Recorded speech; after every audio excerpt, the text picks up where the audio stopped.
Conselhos aos Jovens, por John Charles Riley. Razões pelas quais os jovens precisam ser exortados. Primeira razão. Existe o triste fato de serem poucos os jovens, em qualquer lugar, que demonstram espiritualidade genuína. Falo isso sem acepção de pessoas, e digo a respeito de todos, os de elevada ou baixa posição, ricos ou pobres, educados ou simples, eruditos ou incultos, da cidade ou do campo, não faz diferença. Tremo ao observar quão poucos jovens são guiados pelo Espírito, quão poucos estão no caminho estreito que conduz à vida, quão poucos estão colocando seus corações nas coisas que são do alto, que estão tomando a cruz e seguindo a Cristo. Digo isso com toda tristeza, mas creio diante de Deus que estou dizendo nada mais que a verdade. Jovem, você faz parte de um dos maiores e mais importantes grupos na população de seu país. Porém, como e em que situação se encontra a sua alma eterna? Em qualquer lugar que indaguemos, veremos com tristeza que a resposta será sempre a mesma. Perguntemos a qualquer fiel ministro do Evangelho e observemos o que ele nos dirá. Segundo seu cálculo, quantos jovens solteiros participam da ceia do Senhor? Quais são os mais negligentes quanto ao uso dos meios da graça, os mais irregulares na frequência aos cultos dominicais, os mais difíceis de serem atraídos aos estudos bíblicos e às reuniões de oração, e sempre os mais desatentos nas pregações? Que parte de sua congregação mais o preocupa? Quais são os Rubens pelos quais ele tem as mais profundas esquadrinhações do coração?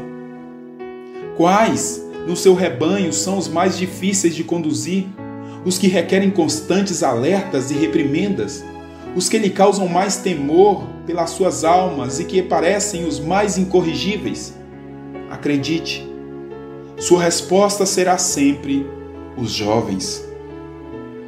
Perguntemos aos pais, em qualquer igreja de nossa nação, e vejamos o que geralmente eles têm a dizer. Quem, em sua família, causa mais dor e trabalho? Quem precisa de mais vigilância e com mais frequência traz preocupações e desapontamentos? Quais os primeiros a se desviarem do que é certo e os últimos a se lembrarem dos avisos e dos bons conselhos? Quais os mais difíceis de serem mantidos dentro das normas e dos limites?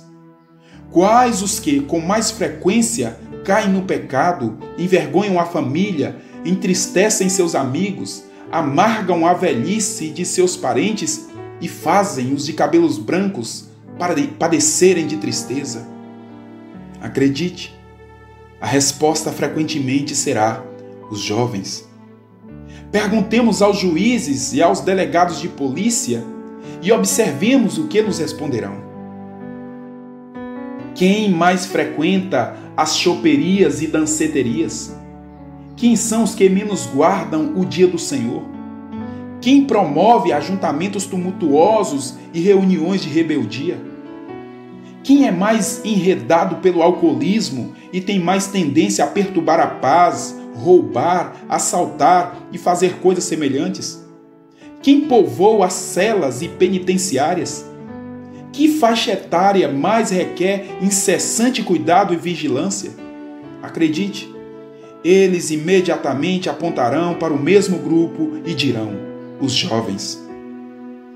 Voltemo-nos para os ricos e observemos os comentários que eles farão. Em uma família, os filhos sempre desperdiçam o tempo, a saúde e o dinheiro na procura egoísta por prazeres.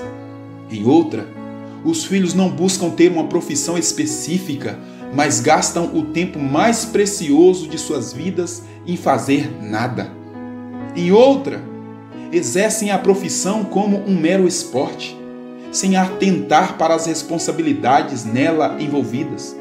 Em outra família, ainda, os filhos estão sempre envolvendo-se em maus relacionamentos, trapaceando, entrando em dívidas, associando-se a más companhias e assim mantendo seus amigos em constante preocupação. Lamentavelmente, não se previne essas coisas com posição social, diplomas, riquezas e cultura. Se a verdade fosse dita, pais ansiosos, mães com os corações despedaçados e irmãs amarguradas poderiam contar fatos tristes sobre esses filhos. Apesar de terem tudo o que este mundo pode oferecer, muitas famílias trazem em seu meio algum nome que nunca é mencionado ou que é citado apenas com desgosto e vergonha. Talvez seja o nome de algum filho, irmão, primo ou sobrinho que vive a seu próprio modo e desta forma serve de tristeza a todos os que o conhecem. São poucas as famílias abastadas que não trazem em si algum espinho de desgosto, alguma mancha nas páginas de felicidade, alguma constante fonte de dor e ansiedade, e geralmente, na maioria das vezes, a verdadeira causa de tudo isso não são os jovens? O que dizer diante disso? O que vimos são fatos óbvios que nos encaram de frente, fatos com os quais esbarramos por toda parte, fatos que não podem ser negados. Que coisa horrível! Quão pavoroso é este pensamento! Sempre que encontro um jovem, encontro alguém que, com toda a probabilidade, é um inimigo de Deus, viajando pelo caminho largo que conduz à destruição, alguém desqualificado para o céu. Com toda certeza, à vista desses fatos, você não ficará admirado de que eu o exorte desta maneira. Na verdade, você deverá admitir que há uma causa justa para as minhas preocupações.